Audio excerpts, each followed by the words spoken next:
Hey guys, I'm doing a bit of a different video today. This is going to be a very, I don't want to say unscripted because I do have a script, but instead of like what I like to do with my scripted videos where I write like an actual essay style thing, I just kind of have some notes that I'm going to go over because I thought it'd be simpler to do it this way. And plus, I don't want to wait too long to put another video out because I want to try to put some consistency into this. And if I wait too long to do a video, I might not have consistency. So yeah, bear with me. This is going to be kind of rough, but I will be having a much better fleshed out and very clean essay video coming in the future, very very soon. So yeah, if you like those more than you like me rambling, yeah, stick around for that. And I'll also be sure to do more gameplay videos. That last one that I did do pretty well. So yeah, I'll be sure to do more of those for sure. But today I wanted to talk about something actually that I care a lot about in Dead by Daylight, which is the recent Michael Myers rework.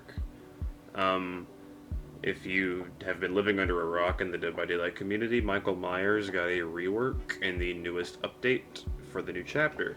And they wanted to update Myers because he's a very outdated killer. He was the first collaboration killer in the entire game, and a lot of aspects of him were just kind of unfleshed out and, like I said, outdated. So they wanted to do a rework. And I'm not entirely against that idea at face value. I don't exactly hate the idea of giving him a rework. I think that in itself was fine. But when we actually got the patch notes for what the rework was going to be, I knew right away that Myers was basically cooked. I knew there was no hope in this rework at all the second I saw the patch notes. I guess that's not entirely true. I did think the concept was okay. Not really interesting in a sense that it was creative or like striking, but I thought it was interesting just like in theory. Like, in case you don't know, they tried to give Myers a ambush style attack, like pig kind of, and I'm not entirely against the idea. Like, there are times in the movies where he does ambush people, but they treated it like a dash, kind of. Like, they treated it very much so like a dash. It looks like a Blight Rush. If you've ever seen the original build of the Slaughtering Strike, which is what it's called, it literally looks like a Blight Rush that you just charge up and use one charge of. That's how fast and long ranged it was. It was kind of crazy, actually. Yeah, everyone as soon as they saw that, they hated it. Every single Myers player, I'm pretty sure, hated the Slaughtering Strike. People that don't play Myers hated the Slaughtering Strike because nobody wants another dash killer in this game. I don't want another dash killer in this game. And I definitely don't want it to be Myers because Myers is the least deserving character of a dash attack in the entire game. This is the character that is synonymous with walking and just slowly, methodically approaching your target. And they decided to give him a extremely fast dash attack. Well, it's not fast anymore, but we're gonna get there. So yeah, I was not a fan of Slaughtering Strike, but I was gonna hold my breath on it. I wasn't gonna make a harsh judgment just yet, because at the end of the day, I was under the assumption that even if it was kind of lame, it would make him stronger. Well, the the full live build of the new update came out, and they took everything about the Slaughtering Strike and they just completely nerfed it into the ground. They made it charge longer. They made it last less long. They made it slower. So it basically just had no use.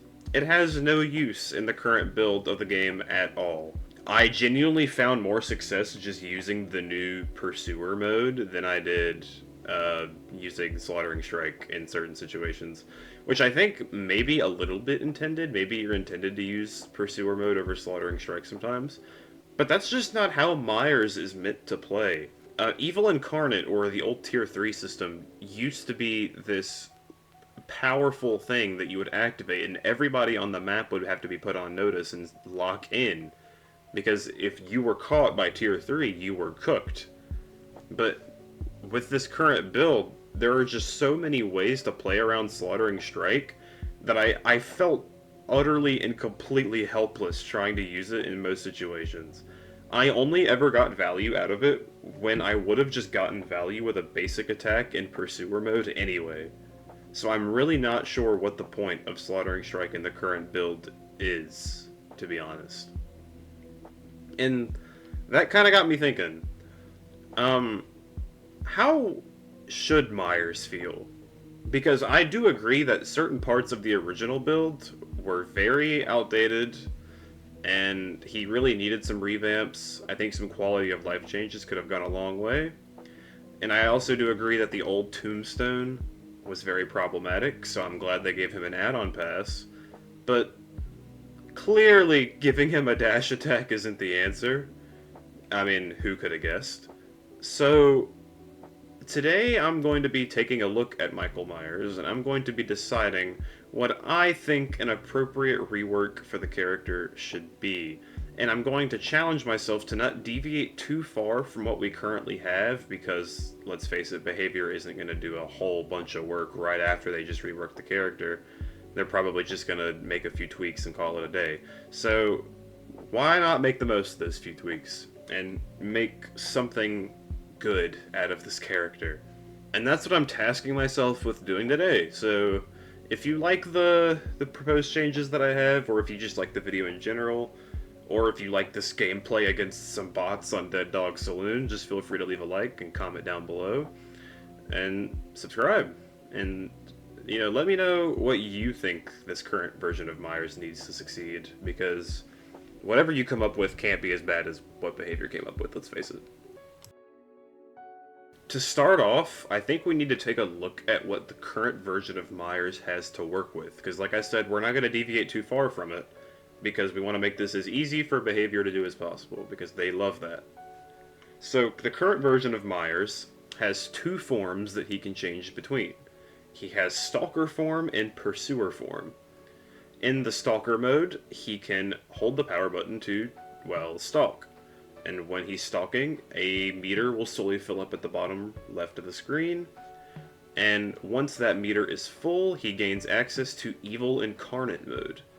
We're going to touch on Evil Incarnate mode in a second, because that's where the meat and potatoes of Myers really is. But first, let's talk about Pursuer mode, because it is very interesting, actually.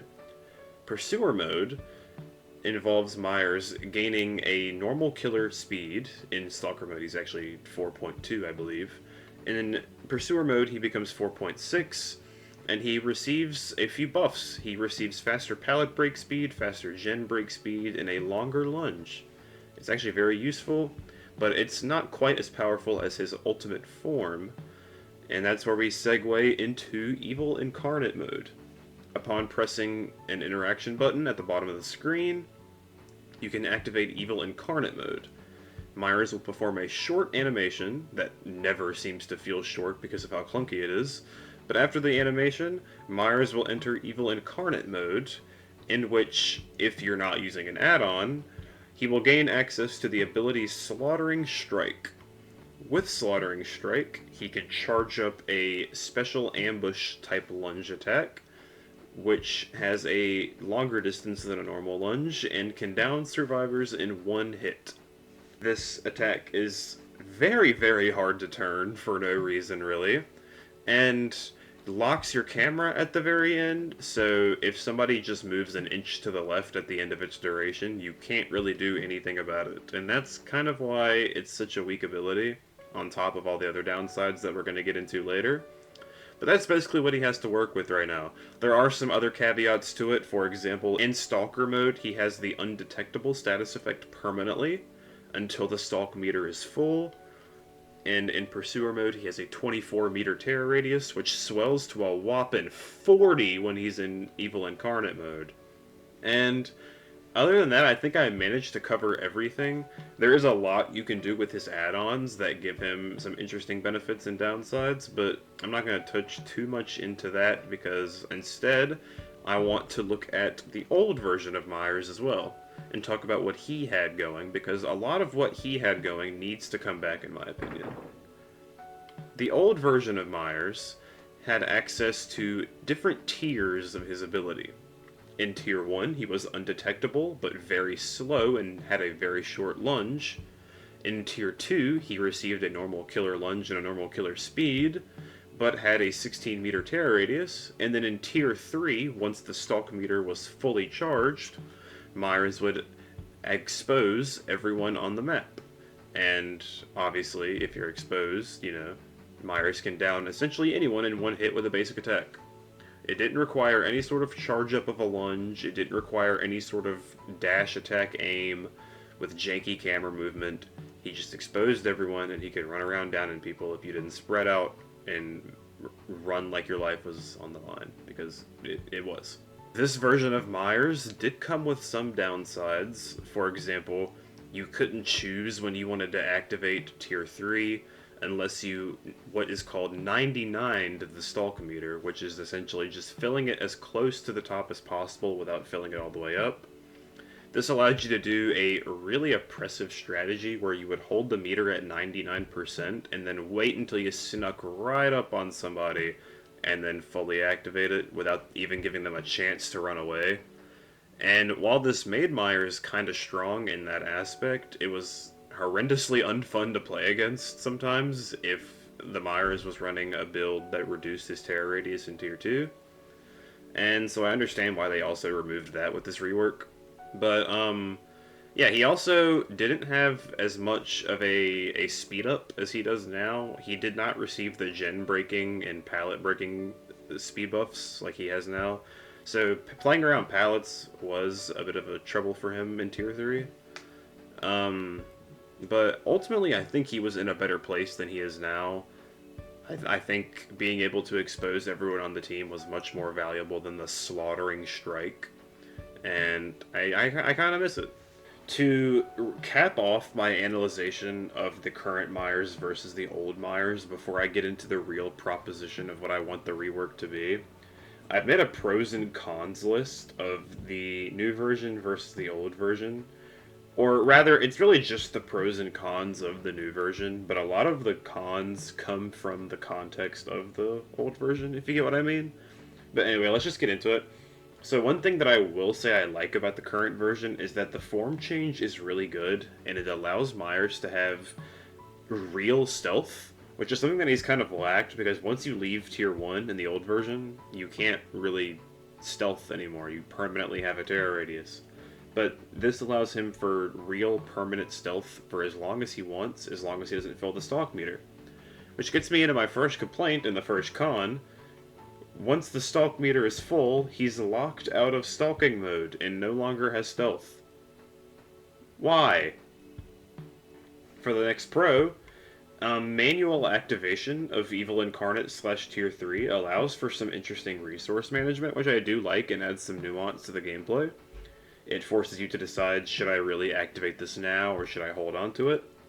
But, the startup animation is painfully long, and it feels like you're walking through mud as you initiate it, and that's my next con. So, you're going to start sensing the pattern here that every single con just completely cancels out the pro that precedes it. Next, the sound effects are cool. They add some nice ambience, I suppose. But, the timing that they play at is really inconvenient for Myers, actually. Survivors hear, like, a little sting when you get to 50% stalk. And essentially what that means is that as soon as they hear it, they're going to start looking around or running away from the gen that they're working on. Which just completely detracts from any stealth that you might try to have while stalking. So, yeah, another con. Another pro, though. Base kit Tombstone is very fun. I forgot to cover that when I was discussing the new things in the rework. But when a survivor is on their final hook stage and you activate Evil Incarnate, you can basically get a mini Tombstone on them. It's really cool, actually. I haven't gotten to use it that much because I haven't really played the new version that much because I despise it. But, yeah, when I have gotten it, it's pretty fun. I like it a lot. But unfortunately, in the big year of 2025, the first-person camera for Myers Mori still clips through his chest. If you don't believe me, you can go do it yourself right now. It still clips through his chest. I don't know why, but it does. Which is my next con, by the way. Our final pro, faster pallet break, vault speed, and a longer lunge distance in pursuer mode is very nice. But in classic fashion, there's a con to outweigh this. You don't keep any of these buffs in Evil Incarnate mode. Why? After this, all of the cons don't really come with a pro. There are just more cons than pros. My next con is Slaughtering Strike as a whole. I don't think there's anything much to really say about it. Slaughtering Strike is just awful. The character is significantly less accurate to the character now. Myers doesn't really play like how you would expect Michael Myers to play in a video game with this current rework due to the Slaughtering Strike. Next up, no more exposed means he's unable to threaten bully squads or really any highly altruistic team. This is something that I know for a fact the devs did not account for when they made this rework. And it just makes him significantly weaker. Even if Slaughtering Strike was good, this just absolutely guts him, because most M1 killers struggle against well-coordinated altruistic teams. But Michael did have the one thing going for him that he exposed to the whole team, which made things like flashlight saves and hook trades and body blocking extremely difficult. Now he can't do that. He has to rely on Slaughtering Strike to get his one-shots, and you're not guaranteed to get them with how clunky it is. He has a 40-meter terror radius as a stealth killer, with 0 movement ability. The next con, Slaughtering Strike again. I think it's deserving of 2 spots, to be honest. The next con, the pallet breaking ability on Slaughtering Strike just straight up doesn't even work. If you hit the pallet at the wrong angle, the sound effect of you hitting the pallet will still play, but it doesn't break the pallet. Why would I expect anything differently? And the final con that I have is the fact that your stalk regresses if you don't stalk for too long. It'll go back down to the 50% threshold if you don't pop your full stalk. I don't really understand why this was done either. I can say that about most things in this rework. I don't understand why that was done. So, now that we've kind of gone over what makes this new version of Myers good and what makes it bad, there's a lot of bad, but now that we've gone over that, I think it's finally time to take this very, very rough killer idea and mold it into something much more interesting and much more fun to play as, by utilizing some elements of the original design and then adding on some of my own unique ideas as well. If you enjoy this idea, like I said at the start of the video, leave a comment and let me know, leave a like, or, feel free to leave a comment and tell me what you think should change about this, what you would do differently. I'd love to know. But the first idea that we need to seriously consider is allowing Myers to enter stealth mode when the meter is full. I mean, the animation that you have to perform to activate Evil Incarnate already kind of makes it to where you can't just insta-down somebody at the start of Evil Incarnate like you could in the past. So I don't know why you also need to have a terror radius at all times after the stalk meter fills. It just seems like it kind of detracts from the entire point of going undetectable. Secondly, this is a big one as well. Remove the stalk range limit, or increase it by a large amount at least. As of right now, I believe it's 30 meters. I could be kind of wrong about that. Somewhere around 30 meters. It needs to at least be the size of his Evil Incarnate terror radius, 40 meters. It needs to at least be that, or just get rid of it. Like I said, either of those two are fine. I kind of understand why they did it to an extent, but also not really. So, yeah, get rid of it, please. The next one. Remove the Evil Incarnate activation animation. I understand that if you combo this with allowing him to go undetectable, that might create some problems. It might bring back the sneaking up on people thing that they wanted to get rid of. So maybe instead of getting rid of it, just shorten it a little bit. I think that might work just as fine. But at the end of the day, something about it needs to change. It's way too slow. It just feels really muddy to use. If they're not going to shorten it, at least stop it from slowing him down. It slows you down a little bit when he activates it, and I think that's just arbitrary and unnecessary. It just makes him lose ground that he has no need to lose. So I think reducing the duration of the animation or getting rid of it would go a long way for him. Just a nice quality of life change, really. And now this is where the changes start getting interesting. Instead of slaughtering Strike when Evil Incarnate activates, all survivors become exposed. This is exactly like the Fragrant Tuft of Hair add-on. It's a way to revert Myers to his original form while keeping the good parts of the rework, which I believe is going to lead to most people just using Fragrant Tuft of Hair. I've already decided that I like it better than Slaughtering Strike, and I'm sure other people have as well. But there is a new caveat here that I'm introducing. All injured survivors during the duration of Evil Incarnate receive 5% hindered until Evil Incarnate ends. What this means basically is that when Evil Incarnate activates, if you're injured, then you are permanently slower for its entire duration. And this will make it a lot harder to get away from Myers. And also, on top of aiding him in chase with these injured survivors, it does something that he's never really had in his kit before. It gives survivors a reason to heal against him. In the past, with the old version of Exposed Myers, there wasn't really a reason to heal against him because he could just expose you and then insta-down you anyway. And this just led to a lot of gen rushing because no one was taking time to heal after unhooks, they were just hopping back on gens.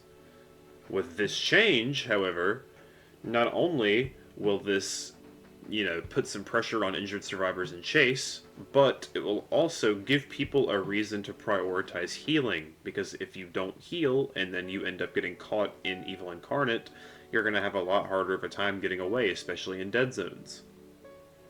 And I think this would just add a really nice element to Myers that he's missed before. I think it also fits the character really well, because in the movies, Myers is known for whittling down and methodically tearing down and wearing down his prey with these long, drawn-out chases. And even in the very first movie, Laurie Strode, she falls down the stair and hurts her leg, and she can't get very far after that. Her only option is to just run back to her house. She can't run down the street in that condition. And I kind of based it off of that, and I think it would really bring a fear factor to Myers that he already is kind of known for, and it would just, I think it would accelerate that fear factor and make him really tense to play against. The next new change, and this one is also very interesting in my opinion, but this is the one thing that I would be willing to dial back on personally. I think this part could go without, and I would still like the changes that I've presented, but let me know what you think. When Evil Incarnate is active, Myers is undetectable when not in chase. But during chase, his terror radius is 40 meters. I think this is a very interesting change because it would allow Myers to sneak up and ambush people with tier 3. Obviously, due to some of the reworked things, he wouldn't be able to just sneak up on you with it and get right behind you, but he could pop it around a corner and then leap out at you when you're not expecting it because, he's behind a wall. And I think it would allow for some really interesting jump scares and some really quick downs without making those quick downs feel unfair. And at the same time, having the 40-meter terror radius in chase allows for him to still have that map-wide looming presence that they kind of seem to want him to have with the current version of Evil Incarnate. And so I think it kind of gives you the best of both worlds in that regard. And obviously, this whole rework isn't perfect. There are some flaws to it, like I said. Like I said earlier, removing the animation for activating Evil Incarnate, but also allowing him to be undetectable when he uses it, does kind of put you at risk of insta-downing people, which isn't fun. But at the end of the day, I do feel like this version of Myers that I've cooked up could work really well and be really interesting. I think it would make him much more unique and fun to play, and honestly fun to play against, because current Myers, like, he's just not very threatening. I don't imagine it's fun to play against unless you're like an ego boosting survivor that just likes to steamroll through games. So I just think that it would be a really good change for him. Like I said, if you have better ideas in the comments, just feel free to let me know. But yeah, that's basically just my idea for him. Thank you so much for watching. Like I said at the start, I'm sorry that this is so thrown together and kind of scrappy. I didn't have a fully fleshed out script to go through. But I tried my best, and I think I got my point across pretty well. If you enjoyed what you watched, just make sure to subscribe, please. It helps me out a lot. Maybe one day I'll be able to afford a better microphone. And yeah, I'll catch you in the next video. Like I said, the next one will be a lot more organized, so I hope you stay tuned for that. Have a good night.